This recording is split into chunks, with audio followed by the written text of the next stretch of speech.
দুপুর বন্ধুরা, এই যে চলে এলাম রান্না নিয়ে। আজকে রান্না কাঁচা পেঁয়াজ দিয়ে আলু ভাতে এনেছি,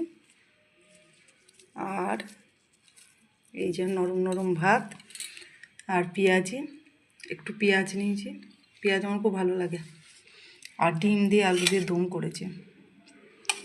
আমাদের সব বাড়িতে সব নানাজনা নানা রকম খায়, সেই জন্য রান্নাটাও নানাজনে নানা মতো করে হয়।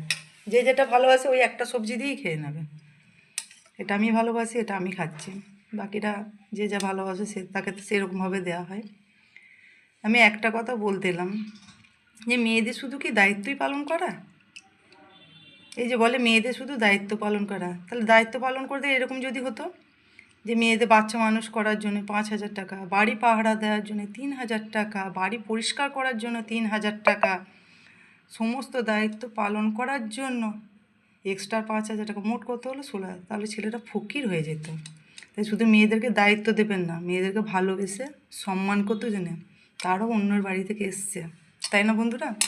যদি খারাপ মনে হয় কিছু বলা না, এটা আমার ব্যক্তিগত মতামত, তাই না?